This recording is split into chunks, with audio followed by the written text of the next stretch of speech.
والصلاة والسلام على سيد الأنبياء والمرسلين أما بعد فأعوذ بالله من الشيطان الرجيم بسم الله الرحمن الرحيم يا أيها الذين آمنوا إن جاءكم فاسق بنبأ فتبينوا أن تصيبوا قوما بجهالة فتصبحوا على ما فعلتم نادمين صدق اللہ مولانا العلی العظیم۔ حمد و صلاۃ کے بعد تمامی معزز مکرم حاضرین ذی وقار، گزشتہ جمعۃ المبارک ہم نے سورۃ الحجرات کے ابتدائی ایک عنوان پر گفتگو کی تھی جس کا تعلق نبی علیہ الصلوۃ والسلام کے حقوق سے اور آپ کی بارگاہ کے ادب سے ہے۔ تو چند آیات وہ تھیں جن کی تفسیر ہم نے گزشتہ جمعۃ المبارک بیان کی تھی۔ اب یوں رفتہ رفتہ ہم چلیں گے اور سورۃ الحجرات کی مکمل تفسیر انشاءاللہ سماعت کریں گے۔ آج ہماری گفتگو کا آغاز اس آیت سے ہے، وہ ہے یا ایھا الذین آمنوا ان جاءکم فاسق بنبأ فتبینوا، کہ اے ایمان والو اگر تمہارے پاس کوئی فاسق خبر لے کر آئے فتبینوا، تو تم اس کی خوب تحقیق کیا کرو، ان تصیبوا قوما بجہالۃ فتصبحوا علی ما فعلتم نادمین، ایسا نہ ہو کہ لا علمی میں کوئی نقصان کر بیٹھو، فتصبحوا علی ما فعلتم نادمین، پھر اپنے کیے پر تم بعد میں پچھتاؤ۔ بنیادی طور پر اس آیت کا جو شان نزول ہے، جو سیاق و سباق ہے، وہ ایک واقعہ ہے، اکثر مفسرین نے اس کو ذکر کیا ہے کہ بنو مصطلق کا سردار تھا حارث بن ابی الضرار، وہ نبی علیہ الصلوۃ والسلام کی بارگاہ میں حاضر ہوئے اور حاضر ہو کر انہوں نے اسلام قبول کیا، مشرف باسلام ہوئے، اور پھر نبی علیہ الصلوۃ والسلام نے ان کو اسلام کے احکام بتائے، جس کے اندر زکوٰۃ کا حکم بھی تھا۔ تو ساری چیزوں کو انہوں نے ایکسیپٹ کیا اور کہا کہ میں زکوٰۃ بھی ادا کروں گا، اور چونکہ وہ سردار تھے اپنے قبیلے کے، تو کہا کہ جب میں واپس جاؤں گا اپنے قبیلے میں تو وہاں جا کر ان کو اسلام کی دعوت بھی دوں گا، اور جو جو اس دعوت پر لبیک کہے گا ان کو میں زکوٰۃ کا بھی حکم کروں گا، اور کہا کہ چند دن کے بعد آپ اپنے کسی قاصد کو بھیج دیجئے گا جو وہاں آ کر ان سے زکوٰۃ کلیکٹ کر لے۔ وہ چلے گئے۔ اس کے بعد نبی علیہ الصلوۃ والسلام نے ولید بن عقبہ کو بھیجا کہ جا کر وہاں سے ان سے زکوٰۃ کلیکٹ کر کے آئے۔ اچھا، ولید بن عقبہ کا زمانہ جاہلیت میں، یعنی زمانہ اسلام سے پہلے، ایک قتل ان کے ذمے تھا، یعنی بنو مصطلق کا ایک شخص، اس کا جو قتل تھا وہ ان کے ذمے پر تھا۔ تو اس خوف سے کہ بھائی میں وہاں جاؤں گا اور وہ مجھے پکڑ لیں گے، یا تو قصاص میں قتل کر دیں گے یا پھر مجھے تکلیف دیں گے، تو حامی تو بھر لی نبی علیہ الصلوۃ والسلام کی بارگاہ میں جب حضور نے حکم فرمایا، حامی تو بھر لی، لیکن اب جب جانے لگے تو راستے میں پھر یہ خیالات ذہن میں آئے کہ کہیں میں وہاں جاؤں تو مجھے پکڑ نہ لیں۔ اب دیکھیں، اللہ تعالیٰ کے ہر کام میں حکمت ہوتی ہے۔ نبی علیہ الصلوۃ والسلام کے جو احکام ہیں وہ حکمت پر مبنی ہیں۔ حضور کسی اور کو بھی بھیج سکتے تھے، حضور علیہ الصلوۃ والسلام نے انہی کو بھیجا ہے۔ اب دیکھیں احکام کا جو سلسلہ آیا ہے، آیات کا جو نزول ہوا ہے، وہ اسی طرح بعد میں جیسے جیسے حاجت ہوتی رہی تو قرآن نازل ہوتا رہا، یہاں تک کہ 23 سال کے عرصے میں قرآن کریم مکمل نازل ہوا۔ تو اب جو یہ گئے تو راستے سے ہی واپس آ گئے، اور راستے سے ہی واپس آ کر یہ کہا کہ بھائی میں گیا تھا، لیکن وہاں معاملہ یہ ہوا کہ چونکہ ایک قتل تھا جو کہ میرے سر پہ تھا، تو ان لوگوں نے مجھے پکڑنا چاہا اور میں بڑی مشکل سے جان بچا کر وہاں سے بھاگ کر واپس آ گیا ہوں، اور ان لوگوں نے زکوٰۃ بھی نہیں دی ہے۔ اب ایسا معاملہ اگر ہمارے سامنے آ جائے تو ہم کیا کریں گے؟ اگر ہم کسی اپنے معتمد کو، کسی قاصد کو، کسی اچھے دوست کو، کسی بھائی کو، کسی گھر والے کو کسی کے پاس کسی کام سے بھیجیں، یا یہ کہیں کہ بھائی اس نے بلایا تھا، اس نے میرا ادھار واپس کرنا تھا، یا اور کوئی کام ہو اپنا، کسی کو بھیجیں اور وہ آ کر یہ بتائے کہ اس نے منع کر دیا ہے، بلکہ وہ تو مجھے پکڑنا چاہ رہا تھا، مجھے مارنا چاہ رہا تھا، ہم کیا کریں گے؟ ہم یہ کریں گے کہ فوراً مشتعل ہو جائیں گے، اسلحہ نکالیں گے، 2-4 دوستوں یاروں کو، اوباش نوجوانوں کو پکڑیں گے اور پکڑ کے لے جائیں گے، اور اس ارادے سے جائیں گے کہ جا کر ہم پٹائی کرتے ہیں۔ وہاں جائیں گے، ان کو تو خبر بھی نہیں تھی کہ ہوا کیا ہے، انہوں نے ان کی پٹائی کر دی، اور پھر ظاہر ہے کہ جب ان کو موقع ملے گا وہ پھر ان سے لڑیں گے، تو یوں ایک خانہ جنگی شروع ہو جائے گی۔ یہ ہمارا مزاج ہے، اور یہ ظاہر ہے کہ ایک انسان کے مزاج کا حصہ ہوتا بھی ہے، لیکن یہ جو جلد بازی ہے، یہ جو غصہ ہے، یہ شیطان کی طرف سے، شیطان اس کے اوپر ابھارتا ہے۔ چھوٹی سی بات ہوتی ہے، ذرا سی بات ہوتی ہے، یا نہیں بھی ہوتی کوئی بات، بیس لیس ہوتی ہے، بالکل بے بنیاد بات ہوتی ہے، شیطان ہمارے سامنے اس کو ایسا بڑا چڑھا کر پیش کر دیتا ہے کہ یہ تمہارے ساتھ اس نے کیا کیسے، اب تو تمہاری عزت کا سوال ہے، اب تو چھوڑنا نہیں ہے اس کو۔ پھر ہم جا کر جنگ شروع کرتے ہیں، اور وہ پھر جنگ بڑھتے بڑھتے بڑھتے بڑھتے آگے چلی جاتی ہے، اور آخر میں پتہ یہ چلتا ہے کہ معاملہ تو یہ تھا ہی نہیں۔ تو یہی سمجھایا گیا، اور نبی علیہ الصلوۃ والسلام نے بھی اسی طرح ایکشن لیا کہ جب انہوں نے آ کر یہ سب بتایا تو کئی صحابہ وہ تھے کہ جو حضور کی محبت میں، اپنی ذات کے لیے نہیں، حضور کی محبت میں، کہ حضور علیہ الصلوۃ والسلام کے قاصد کو انہوں نے کیسے واپس کیا، اور حضور کے قاصد کو انہوں نے جو اپنی کمٹمنٹ تھی اس کمٹمنٹ کے مطابق زکوٰۃ ادا کیوں نہیں کی، اور حضور کے قاصد کو پکڑنا کیوں چاہا، مارنا کیوں چاہا، تو حضور کی محبت میں مشتعل ہو گئے تھے کچھ لوگ۔ انہوں نے کہا کہ ہم ان سے لڑیں گے، ہم ان کو ماریں گے، ایک جنگ کا سا ماحول بن رہا تھا۔ نبی علیہ الصلوۃ والسلام نے سب کو روک دیا،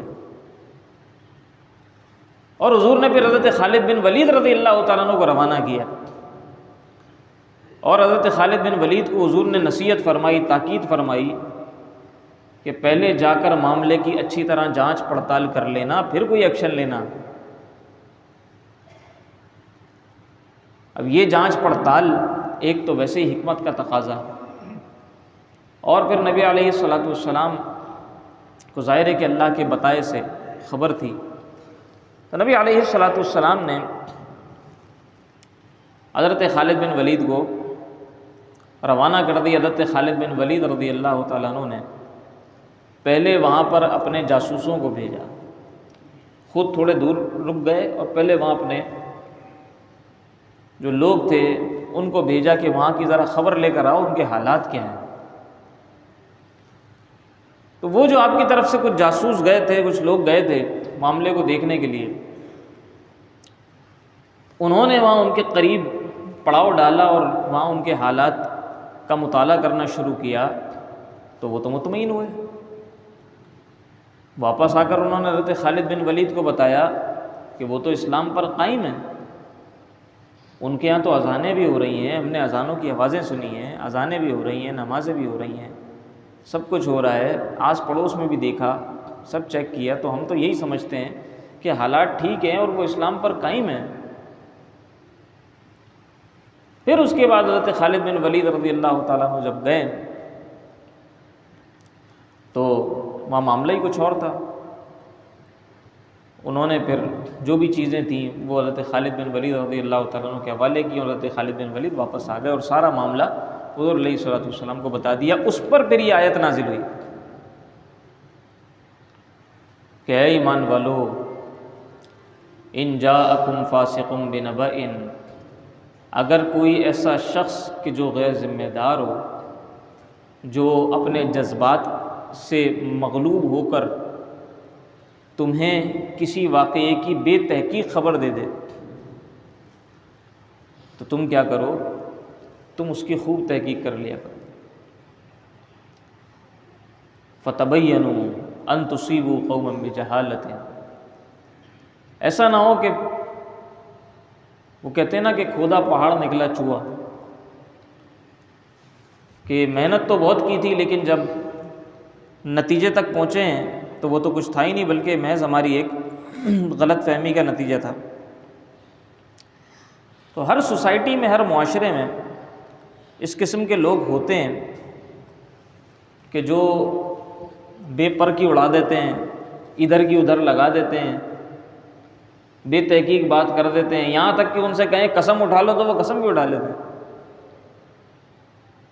ہوتے ہیں ایسے لوگ۔ تو جس کے بارے میں ہمیں پتہ ہے کہ یہ کچھ بھی بول سکتا ہے تو اس کی پہلے تحقیق کرنا ضروری ہے۔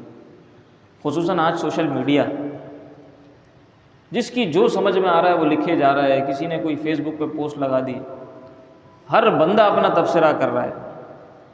اب ہر شخص مبصر تو نہیں ہے، اس کو تو بیچارے کو یہ بھی نہیں پتا ہوگا مبصر ہوتا کون ہے، لیکن جس کی جو سمجھ میں آ رہا ہے، کوئی کہہ رہا ہے کہ نہیں یہ ایسے تھا، کوئی کہہ رہا ہے کہ نہیں یوں تھا، کوئی انسیڈنٹ ہو جائے، ہر شخص اس کے اندر اپنی رائے ڈالنا اپنا فرض سمجھ رہا ہے، اور وہ یہ سمجھ رہا ہے کہ اگر میں نے یہ کام نہیں کیا تو شاید کوئی خلا اس میں رہ جائے گا، یا میرے جو فرض ہے نا اس کی ادائیگی میں کوئی کوتاہی ہو جائے گی۔ ہر شخص اپنی خبر اس کے اندر دے رہا ہے، تو یہ مزاج اچھا نہیں ہے۔ جب تک ہمیں کسی کے بارے میں کوئی بات تحقیق کے ساتھ نہ پتہ ہو تو اس کے اوپر کسی بھی قسم کا کوئی جھوٹ باندھنا، اس کی طرف کوئی بات منسوب کرنا یہ قطعاً جائز نہیں ہے، اور محض اپنے اٹکل پچو کی بنیاد پر کہ چونکہ یوں ہوا تھا اور مجھے ایسا لگا تھا لہٰذا میں یقین سے کہہ سکتا ہوں کہ یہ واقعہ ایسا ہی ہے، نہیں، پہلے اس کی تحقیق کی جائے گی۔ یہاں تک کہ یہ جو فاسق ہے، فاسق مولن، جو اعلانیہ فسق و فجور لوگوں کے سامنے کرتا ہے، یعنی نمازیں چھوڑ دینا، نمازوں کی کوئی پرواہ نہیں ہے، ٹھیک ہے، بدتمیزی، گالم گلوچ، جھوٹ، اور جناب مختلف چیزوں میں، شراب پینے میں اور دیگر چیزوں کے اندر انوالو ہونا، اس قسم کے جو لوگ ہوتے ہیں ان کو فاسق مولن کہا جاتا ہے۔ تو اگر کوئی عدالت اسلامی یا احکام اسلامی کا نفاذ ہو تو ایسے لوگوں کی تو گواہیاں بھی حقوق کے باب کے اندر قبول نہیں ہوتی، مردود الشہادت ہو جاتے ہیں یہ لوگ۔ اور ہمارے محدثین نے جب روایات لی ہیں، احادیث لی ہیں، امام بخاری نے کس قدر احتیاط کی ہے احادیث لیتے ہوئے۔ اگر کسی کے بارے میں شبہ بھی ہوتا تھا کہ یہ جھوٹ بول سکتا ہے، جھوٹ بول رہا ہے یا نہیں، اس وقت بول رہا ہے یا نہیں بول رہا، قطع نظر اس بات کے، کبھی کبھی جھوٹ بھی بول دیتا ہے، جھوٹ بھی بول سکتا ہے، اس سے بھی انہوں نے حدیث نہیں لی۔ وہ ایک واقعہ بڑا مشہور جو بتایا جاتا ہے کہ ایک شخص گھوڑے کو کھانا کھلانے کے لیے اپنی جھولی کو ہلا رہا تھا، حالانکہ اس کے اندر دانہ نہیں تھا، صرف گھوڑے کو بلانے کے لیے وہ ایسے کر رہا تھا جیسے میرے پاس دانہ ہے۔ تو بڑی دور سے سفر کر کے گئے تھے اس سے حدیث لینے، سن کر کے اس کے پاس رسول اللہ کی حدیث ہے۔ جب گئے اس کا یہ عمل دیکھا تو آپ نے فرمایا جب یہ گھوڑے کو دھوکہ دے سکتا ہے تو مجھے بھی دے سکتا ہے۔ اس قدر احتیاط ہمارے محدثین نے کی ہے۔ ہم دیکھیں، اپنے آپ کو دیکھیں، اپنے گریبان میں جھانک کے دیکھیں کہ ہم کتنے سچے ہیں۔ کیا ہم فاسق تو نہیں ہیں؟ کیا ہم فاسق مولن تو نہیں ہیں؟ دوسروں پر تان و تشنیع کرنے کے بجائے اپنے آپ کو پہلے ہم دیکھیں کہ کیا ہم اس کیٹیگری میں فال تو نہیں کر رہے، اور اگر ہم اس کیٹیگری میں کہیں فال کر رہے ہیں تو ایز پر شریعہ ہمارا اسٹیٹس کیا بنتا ہے؟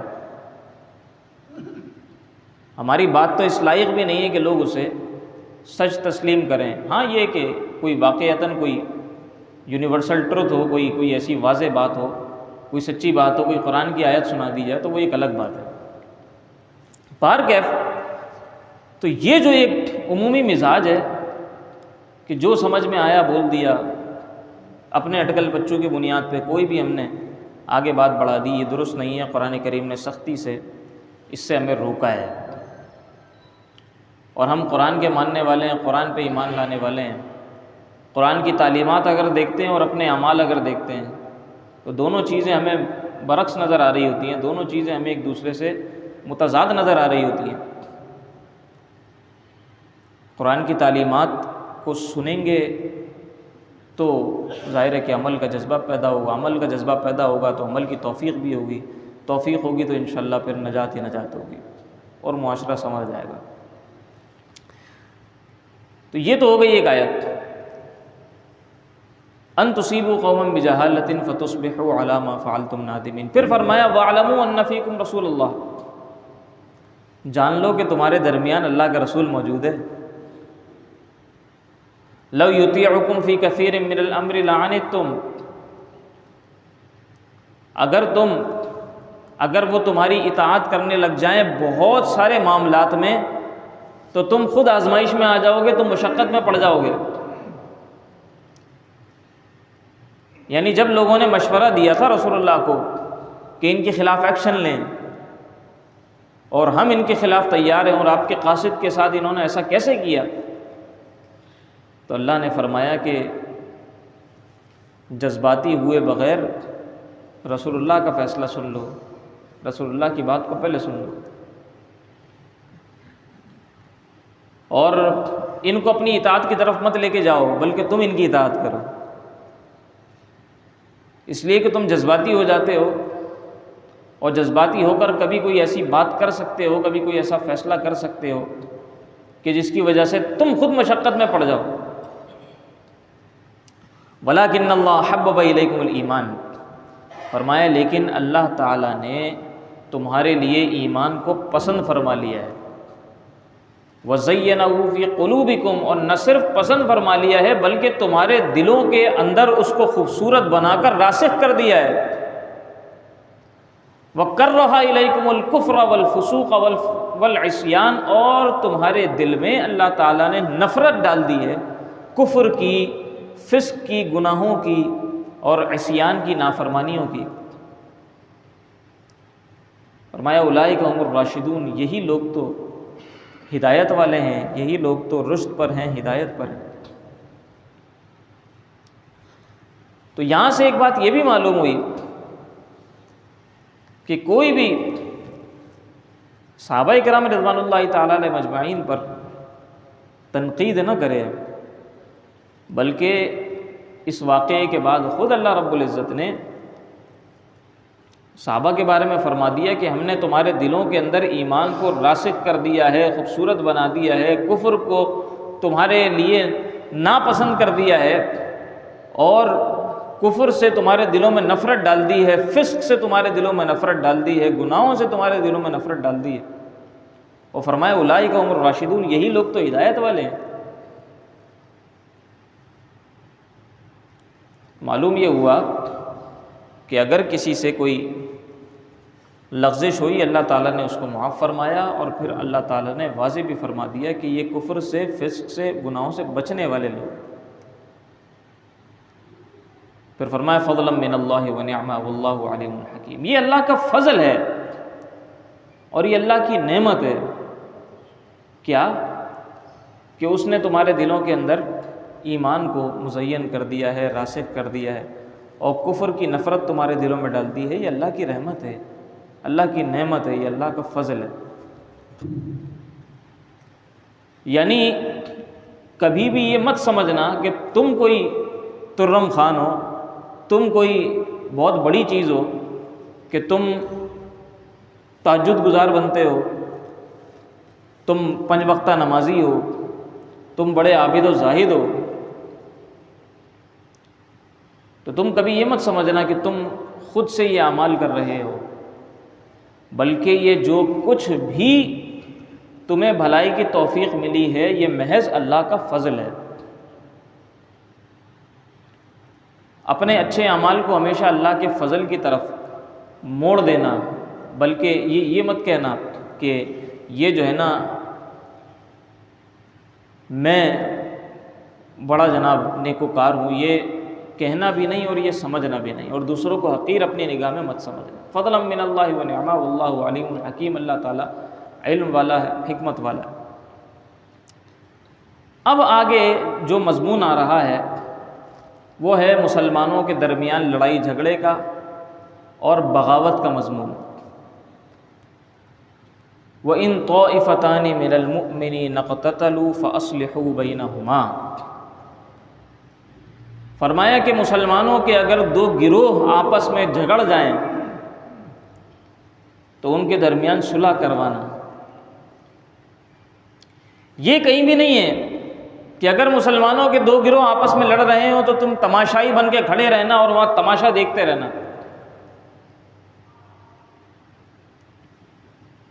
اور آج کل کا جو مزاج ہے کہ کہیں لڑائی ہو گئی ہو، لوگ کھڑے ہو کے ہاتھ باندھ کے نہ صرف دیکھتے ہیں بلکہ اپنے ویوز گین کرنے کے چکر میں اپنے چینل سے لائیو آ جاتے ہیں۔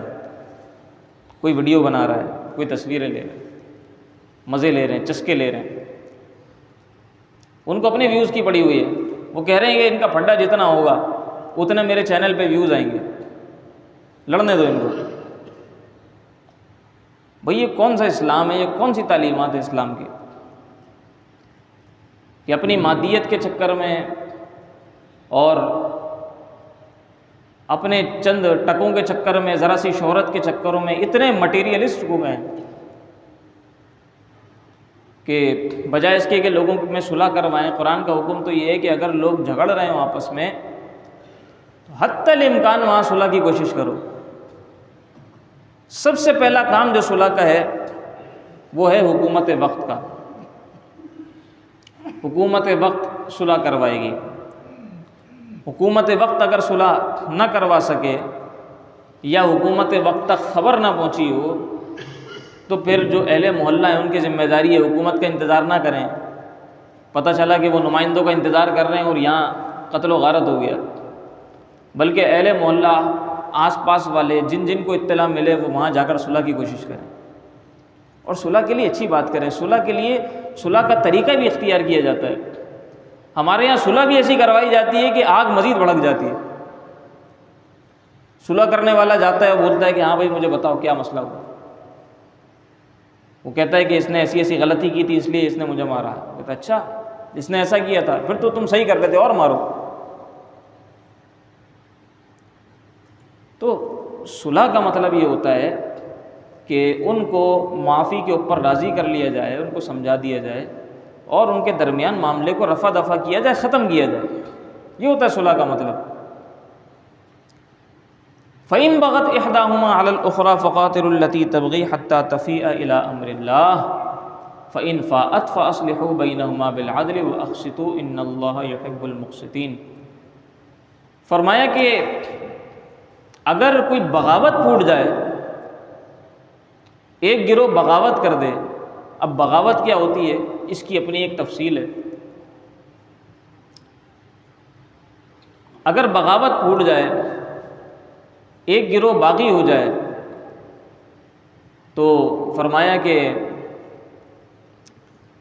فَإِن بَغَتْ إِحْدَاهُمَا عَلَى الْأُخْرَى فَقَاتِلُوا الَّتِي تَبْغِي حَتَّى تَفِيءَ إِلَىٰ أَمْرِ اللَّهِ۔ تو اب قتال کیا جائے گا اس گروہ سے کہ جو باغی ہوا ہے، جس نے بغاوت کی ہے،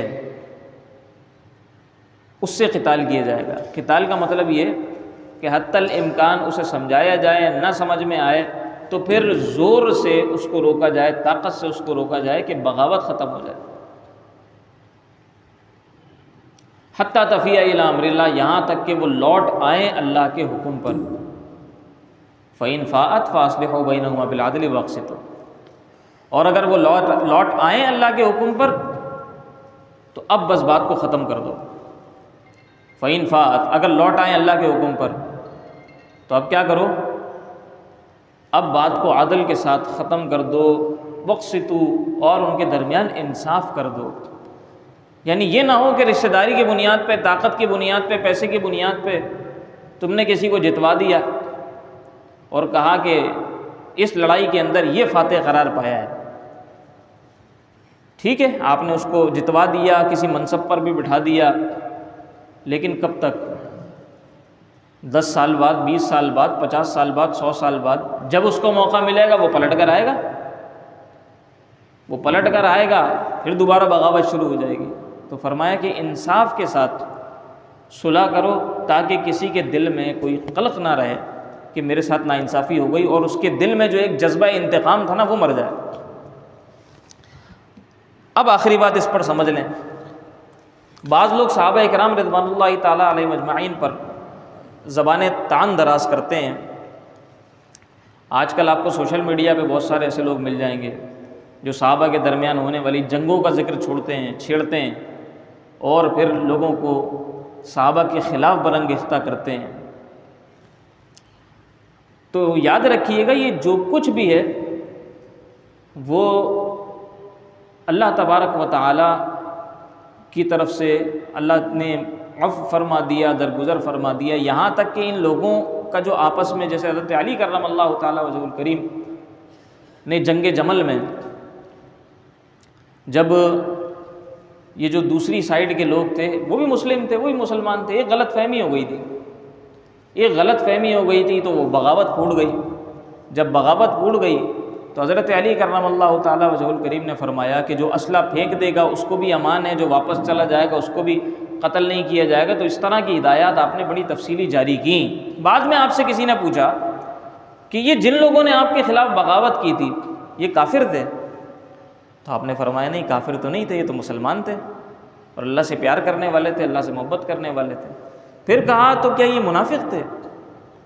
کہا کہ نہیں، منافق بھی نہیں تھے، اس لیے کہ منافق تو اللہ کا ذکر اس طرح نہیں کرتے، یہ تو بڑی کثرت سے اللہ کو یاد کرتے ہیں، یہ منافق نہیں تھے، مسلمان تھے۔ پھر کہا کہ یہ لوگ کون تھے؟ تو آپ نے فرمایا اخونا بغوا علینا، یہ تھے ہمارے بھائی لیکن انہوں نے ہم پر بغاوت کر دی، ایک غلط فہمی کی بنیاد پر جنگ و جدل ہو گئی تھی۔ لہٰذا انہوں نے آپس میں بھی کبھی یہ نہیں سمجھا جو آج کچھ لوگ ہمیں سمجھانا چاہ رہے ہیں کہ صحابہ آپس میں لڑ رہے ہیں اور جناب معاذ اللہ جو ہے وہ کسی پر کیا حکم لگا دیا، کسی پر کیا حکم لگا دیا۔ لہٰذا صحابہ کرام رضوان اللہ تعالیٰ علیہم اجمعین کے آپس میں اگر کچھ اس طرح کا معاملہ، کوئی مشاجرت ہوئی بھی ہے، کبھی کسی کی آپس میں کوئی اس طرح کی تلخ کلامی بھی اگر نظر آئے، تو ہمارا یہ منصب نہیں ہے کہ ہم صحابہ کے درمیان فیصلہ کرنے والے بن کے بیٹھ جائیں کہ یہ والے ٹھیک ہیں اور یہ والے غلط۔ اللہ رب العزت نے سب کے بارے میں فرمایا کہ وَكُلًّا وَعَدَ اللَّهُ الْحُسْنَى، اللہ نے ان سب سے بھلائی کا وعدہ فرمایا ہے اور سب کے بارے میں فرمایا رضی اللہ عنہم ورضوا عنہ، اللہ ان سب سے راضی ہے، یہ سب اللہ سے راضی ہے۔ لہٰذا مشاجرات صحابہ یا کوئی اس طرح بڑوں کے درمیان بھی، کوئی ہمارے بزرگوں کے درمیان بھی کوئی بات ہوتی ہے، گھر کے بڑوں کے درمیان بھی کوئی بات ہوتی ہے، تو وہاں پر بھی ادب کا تقاضا یہی ہوتا ہے کہ ہم اپنی زبانوں کو بند رکھیں، خاموش رہیں۔ اللہ رب العزت ہمیں باادب بنائے، اللہ رب العزت ہمیں عمل کی توفیق عطا فرمائے۔ وما علیہ الا البلاغ المبین۔